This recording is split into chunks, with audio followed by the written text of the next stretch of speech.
ঢাকা দক্ষিণ সিটি কর্পোরেশনে হাজার হাজার কোটি টাকার কাজ যেখানে হয় অ্যাটলিস্ট শত শত কোটি টাকার কাজ, সেটা আসলে কিভাবে কার মাধ্যমে কতটুকু ভাগ বাটোয়ারা হবে সেটা নিয়ে কি আসলে একটা সমস্যা তৈরি হচ্ছে? যেখানে যদি বিএনপি থেকে ইশরাক মেয়র হিসেবে বসে তাহলে সেই ভাগ বাটোয়ারা, সেই কাজ পাওয়া, টেন্ডার, এখানে কোন একটা সমস্যা তৈরি হচ্ছে। জনাব ইশরাক একটি মামলা দায়ের করেছেন, পরবর্তীতে তিনি মামলার প্রেয়ারটা কিছুটা সংশোধন করেছেন, তিনি ঘোষণামূলক ডিক্রি চেয়েছেন এবং তিনি যেটা করেছেন তার সেই অ্যাপ্লিকেশন সেটা উচ্চ আদালতে গেছে, সেখান থেকে নির্বাচন কমিশনকে ব্যবস্থা নিতে বলা হয়েছে, নির্বাচন কমিশন গ্যাজেট প্রকাশ করেছে। কিন্তু লাস্ট যে দায়িত্বটা শপথ পাঠ করানো, যে দায়িত্বটা মূলত স্থানীয় সরকার মন্ত্রণালয়ের, তারা শপথ পাঠ করাচ্ছে না। আপনি আমাকে বলেন তো, একেবারে সাদা চোখে, আপনার আইনের ছাত্র হওয়া দরকার নাই, আইনজীবী হওয়ার দরকার নাই, সাদা চোখে আপনার মনে হচ্ছে না যেখানে একটি আদালত অবমাননার বিষয় আছে, এখানে একটি কন্টেম্পট অফ কোর্ট আছে? এখন আপনি চিন্তা করেন, একদিকে ইশরাক যিনি বিএনপি প্রতিনিধিত্ব করছেন, অন্যদিকে আসিফ মাহমুদ যিনি সরকারের প্রতিনিধিত্ব করছে। আপনি কি সত্যি মনে করেন যে এটি আসিফ মাহমুদের একার সিদ্ধান্ত এবং তিনি ব্যক্তিগতভাবে এককভাবে সিদ্ধান্তটা নিয়েই তিনি ইশরাকের শপথ পড়ানো থেকে বিরত থাকছেন? তাই কি মনে হয়? নো। এর সাথে সরকারের টপ লেভেল পর্যন্ত মোটামুটি সংখ্যাগরিষ্ঠের একটা কনসেন্ট আছে, না হলে তো এটা হতে পারতো না। এটা হওয়ার পেছনের কারণটা কি?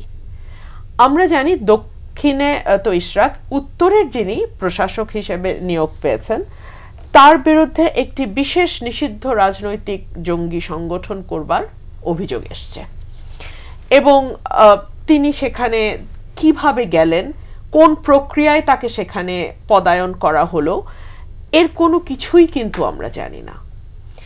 আমরা যেটা বুঝতে পারছি যে আদালতের আদেশ অগ্রাহ্য করে ইশরাককে যে শপথ পড়ানো হচ্ছে না, তার পেছনের কারণটা একেবারে সাদা চোখে দেখলে যেটা মনে হয়, গুহ্য কারণ তো আমি আপনি কেউ জানি না, সাদা চোখে অ্যাপারেন্টলি যেটা মনে হয় তারা তাদের পছন্দের কাউকে সেখানে নিয়োগ দিতে চাইছে।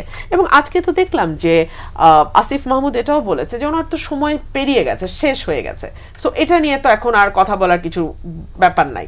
হ্যাঁ, আইনের চোখে এটাকে ইনফ্র্যাকচুয়াস বলা হয়, যে ম্যাটারটা এখন ইনফ্র্যাকচুয়াস হয়ে গেছে, যা হওয়ার তো হয়ে, টাইমই শেষ হয়ে গেছে।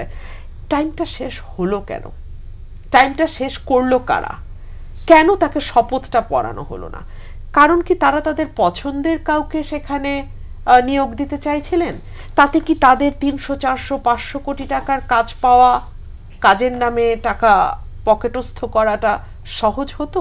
এই প্রশ্নগুলো মানুষের মধ্যে আসে এ কারণেই যে গত 10 মাসে উপদেষ্টাদের, পিএসদের যেই অগ্রগতি, উন্নতি আমরা দেখেছি এবং তার অ্যাকশন হিসেবে, তার মানে তার বিরুদ্ধে ব্যবস্থা নেওয়া হিসেবে যেভাবে তাদেরকে শক্ত করে বকে দেওয়ার কথা আমরা শুনেছি, তাতে তো আমরা আসলে খুব আশ্বস্ত হতে পারি না যে ঢাকা দক্ষিণ সিটি কর্পোরেশনে হাজার হাজার কোটি টাকার কাজ যেখানে হয় অ্যাটলিস্ট শত শত কোটি টাকার কাজ, সেটা আসলে কিভাবে কার মাধ্যমে কতটুকু ভাগ বাটোয়ারা হবে সেটা নিয়ে কি আসলে একটা সমস্যা তৈরি হচ্ছে? যেখানে যদি বিএনপি থেকে ইশরাক মেয়র হিসেবে বসে তাহলে সেই ভাগ বাটোয়ারা, সেই কাজ পাওয়া, টেন্ডার, এখানে কোন একটা সমস্যা তৈরি হতে পারে।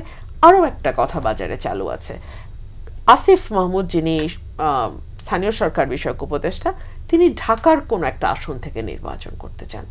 সম্ভবত তিনি ঢাকা সিটি কর্পোরেশনে অন্য কোনো রাজনৈতিক দলের নেতা বা কর্মীকে মেয়র হিসেবে রাখতে চান না। তিনি চান তার পছন্দের প্রশাসক সেখানে থাকবে, তার নির্বাচনটা আরেকটু স্মুথ হবে। এই কথাগুলো কিন্তু সরকারকে মেলাইন করার মতন, এই কথাগুলো কিন্তু সরকারের ইমেজটাকে খুব উজ্জ্বল করে না। আমি জানি না সরকারে যারা আছেন এই মুহূর্তে 22 জন 23 জন উপদেষ্টা, ওনারা কি বিষয়টি বোঝেন না, নাকি ওনারা ঠিক কেয়ার করেন না? বিকজ ওনারা তো আর নির্বাচন করবেন না, ওনাদেরকে তো 5 বছর পর পর মানুষের কাছে যেতে হবে না, বিরোধী দলে বসে আপনার মতন মানুষের প্রশ্নের বানের মধ্যে পড়তে হবে না। সো তারা মনে করে যতদিন আছি ভালো থাকি, আগামীর দিনগুলো যাতে ভালো যায় সেই ব্যবস্থা যতটুকু করা সম্ভব করি। আমার দুঃখ লাগে যে আমরা ডক্টর মোহাম্মদ ইউনূসের নেতৃত্বের একটি সরকারের ব্যাপারে এইভাবে আমরা কথা বলতে বাধ্য হচ্ছি। কারণ আপনি দেখুন, শুধু তো মেয়র ইশরাকের বিষয়টি নয়, বিভিন্ন সময়ে আমরা দেখেছি যে সরকার খুবই ক্ষুদ্র একটি গোষ্ঠীকে বারবার ওন করার চেষ্টা করেছে। সেই যেদিন প্রধান উপদেষ্টা বললেন যে আমি ছাত্ররা আমাকে এই জায়গায় বসিয়েছে, তারা আমাকে অ্যাপয়েন্ট করেছে, এই যে লিমিট করে ফেলা, ওনাকে কিন্তু কেবলমাত্র 5 জন 10 জন 20 জন ছাত্র ওনাকে চুজ করেন নাই, পুরো বাংলাদেশের মানুষ, আওয়ামী লীগের মানুষ বাদ দিলে, আওয়ামী লীগের নেতাকর্মী বাদ দিলে পুরো গোটা বাংলাদেশের মানুষ কিন্তু ওনাকে শ্রদ্ধার সঙ্গে সেই জায়গাটাতে নিয়ে গিয়েছিল। কিন্তু উনি বললেন যে গুটি কয়েক মানুষ। আবার আরেকটি দলের মানে এনসিপি, আমি আরেকটি দল বলার কিছু নাই, এনসিপির সাথে কথা বলার সময় তিনি যখন বিদেশি গণমাধ্যমে এনসিপি সম্পর্কে বলছেন, তিনি বলছেন আমি স্টুডেন্টদেরকে বলেছি দল করার জন্য, কারণ তারা যদি দল না করে তাহলে তো আসলে জুলাই অভ্যুত্থানের স্পিরিটটাই নষ্ট হয়ে যাবে।